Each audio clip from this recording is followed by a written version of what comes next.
De nos jours, les moyens technologiques et informatiques font partie du quotidien des plus jeunes. Les personnes âgées, elles, n'ont que très peu de contact avec les moyens de communication et divertissement actuels. Qu'en est-il pour les personnes âgées vivant en EMS ?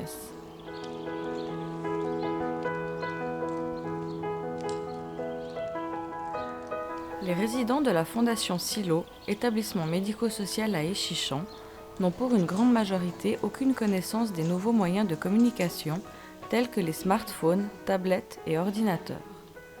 Cependant, alors qu'elles n'avaient aucune notion informatique, quelques résidentes de cet établissement ont souhaité se lancer, apprendre et explorer ce milieu avec l'aide d'accompagnants en EMS. Mais qu'est-ce que cela leur apporte ? Ah, de l'ordinateur, incroyable.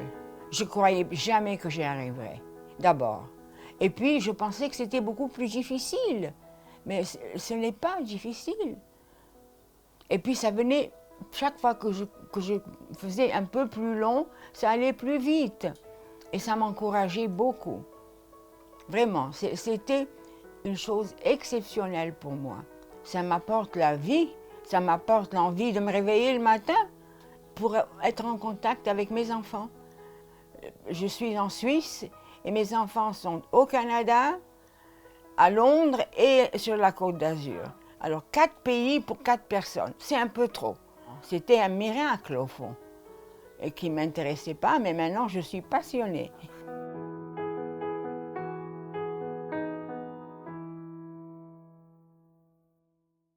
Certaines personnes, quant à elles, ont la chance d'être totalement autonomes avec leurs appareils et peuvent donc en disposer quand elles le souhaitent.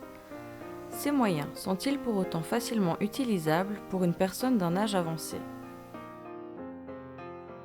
Mais je trouve que c'est un moyen facile et puis merveilleux pour communiquer avec ma famille.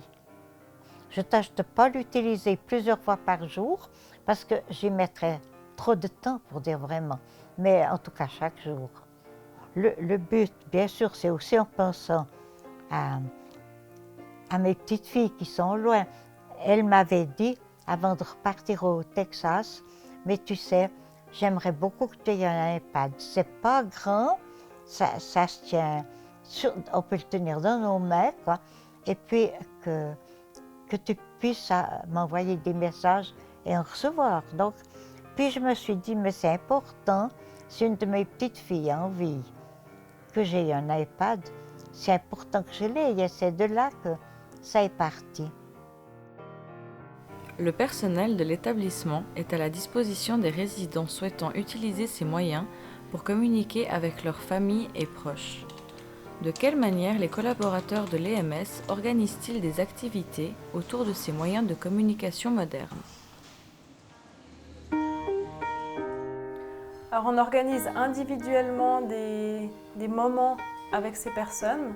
Donc c'est un accompagnant pour un résident où on va donner rendez-vous avec la famille sur Skype quelques semaines avant ou simplement on fixe un rendez-vous avec le résident pour écrire un email ou faire des recherches internet. Donc ça c'est en principe régulier, ça dépend des personnes. Nous avons sur les 97 résidents, 6 à 7 résidents qui utilisent ou possèdent leur propre appareil. On a des personnes qui ont un téléphone portable, qui font des SMS, on a une personne qui possède son iPad aussi, pour communiquer avec sa famille. Et puis sinon, ils utilisent notre ordinateur qu'on a à disposition. Je pense que c'est très positif pour les personnes qui ont justement de la famille à l'étranger.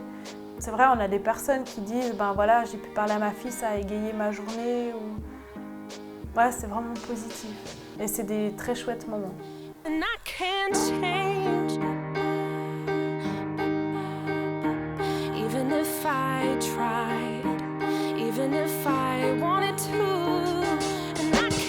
De nouvelles découvertes, une envie d'apprendre encore et beaucoup d'émotions.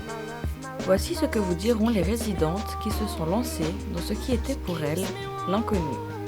Nous pouvons imaginer que dans les années à venir, chacun possédera son propre appareil lors de son entrée ou son séjour en EMS.